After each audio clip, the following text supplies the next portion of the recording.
Hello, I'm Coach Demi again and we're back sa pagre-react sa mga video na nakikita natin sa social media about Live Good. Meron akong isang nakitang video sa Facebook na talaga namang nagka-interest ako, no? Ito ay isang nakakatawa kasi dati siyang top earner or millionaire circle, even a trainer sa dati niyang network or MLM company at ngayon nasa Live Good na siya. Ang tanong, bakit nga ba siya dito pumasok at ano ba ang ano ba ang dahilan kung bakit pumasok siya kay Live Good? Ang chismis pumasok siya kay Live Good kasi gusto niyang siraan. So okay, wag na tayong magpatumpik-tumpik pa. Panoorin natin itong video na ito.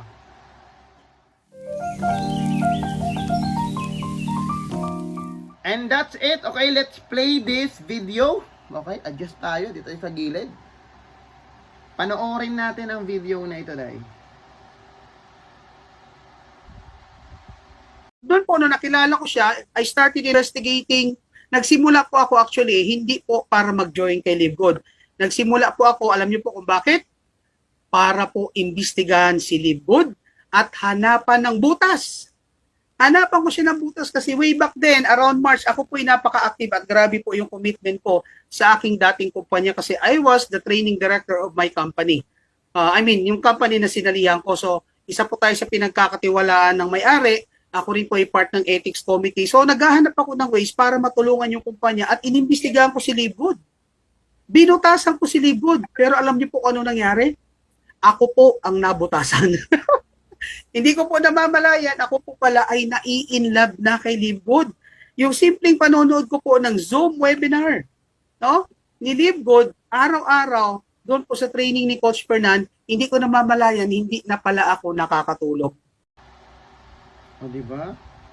Okay, that's it. Very, very short lang yung video na i-review natin, guys. Okay? And that's it. Very, very clear ng message ng video na yan. Okay? Kung ikaw din ay isa sa mga gustong imbestigahan si Live Good, okay? I'll give you time to investigate, okay? Imbestigahan mo.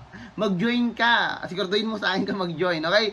Imbestigahan mo, mag-join ka at baka sakaling ikaw din po ay mabutasan ni Live Good, okay? Imbis na butasan mo po si Live Good, baka ikaw po ang butasan niya. Okay, mapaniwala ka at mamahalin mo din siya katulad ng pagmamahal namin sa unang-una sa industry ng MLM at of course sa pinakamagandang life-changing opportunity na meron ngayon sa planetang Earth, yung Live Good. So dati siyang kung di ako nagkakamali, that's Coach Han, okay? Trainer siya.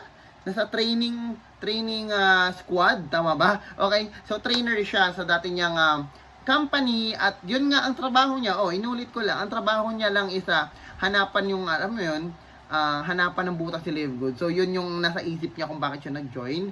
At dahil nasa training nga siya, pinapaganda niya yung company. Kumbaga, pinapabulaklak niya yung pangalan ng company para mas lalong may mag-join. So, ang nangyari, inimbestigahan, pumasok, balak siraan, balak butasan. So, siya ngayon yung napajoin kay Live Good. At ngayon, siya ngayon ang nagpe-present ng business na Live Good.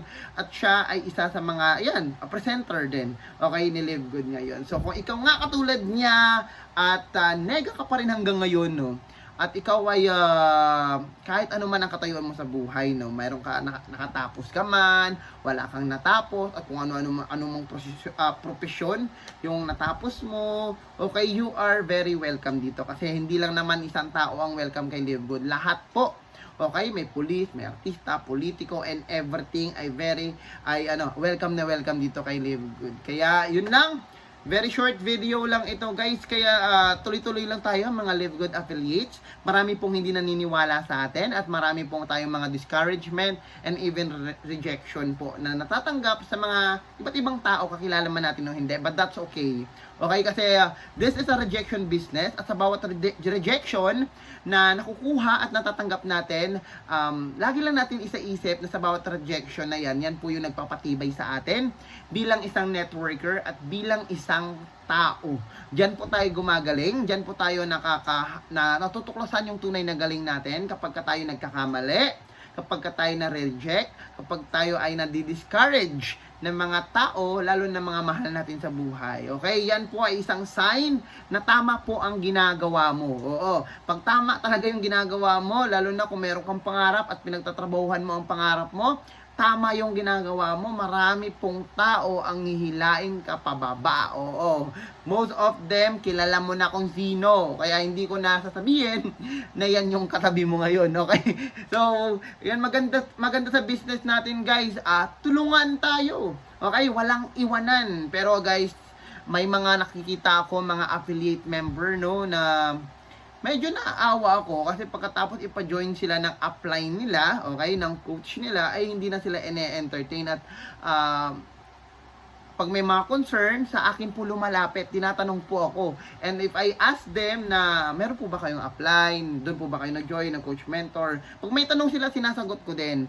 But syempre, dahil madami na din po ang aking leaders down the line po, syempre, focus din po ako sa mga leaders ko. Kaya may mga time na pasensya na po sa mga hindi ko po nasasagot, sa mga tanong ninyo. Kasi ako naniniwala na meron din kayo, may mga upline din po kayo, may mga mentor, may mga coaches din po kayo, na pagka hindi na kaya ng time ko at hindi ko na kayang sagutin yung mga tanong nyo, baka nandun din sila para tanungin yung mga tanong nyo. Okay? Kaya ako, sumasagot ako sa mga tanong, sa mga inquiries, at sa lahat po. Maraming salamat, maraming natutuwa sa mga video ko. Natutuwa po ako doon at nagpapasalamat po ako sa inyo. Pero hindi lahat ng mga concern, may mga tanong kayo about sa Live Good is nasasagot ko po. O, kaya ko silang sagutin, pero hindi ko po sagot isa-isa kasi ang dami nyo po. Okay, sa grupo ko palang madami na eh.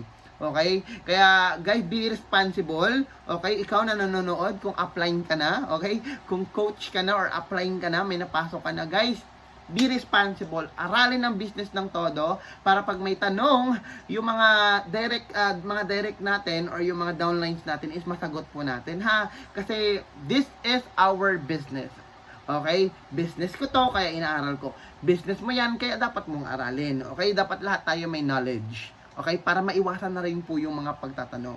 Kaya sa mga wala pang uplines dyan, coach, guys, aralin nyo ang negosyo. Kasi darating ang time, magiging upline din kayo. Okay po ba yun? And that's it. Maraming salamat po. Ayan, sa mga hindi pa member dyan, kung may nag-invite sa inyo, huwag nyo nang patagalin. Puntahan nyo yung nag-invite sa inyo at mag-join na ho kayo. Opo, kasi time is gold. Okay. Ang dami ng taong nag-join kay Live Good, Nagpas na ho tayo ng kalahating milyon, kaya wag mo nang pagdudahan. So, sa mga hindi pa napapresenta ni Live Good, at sa mga tao na ngayon pa lang po na narinig ang Live Good at interesado kayo, okay? I'm open naman sa mga gusto maging new affiliate. You can search my name in Facebook. Okay, kapangalan lang din po ng YouTube channel ko, Demi Cebuan, and you can message me directly po para maging part ka ng ating team. Founder po ako ng ang ating team, ang Team Limitless. Okay? Sa Team Limitless, we will going to teach you how to lead, multiply, and thrive for success. And that's it. I'm Coach Demi. Don't forget to like, comment, and subscribe para lagi po kayong updated sa mga videos na ina-upload po natin every week or every day. Okay? Para marami tayong matutunan about sa business na Live Good. And I'm Coach Demi again, and bye-bye! To God be the glory!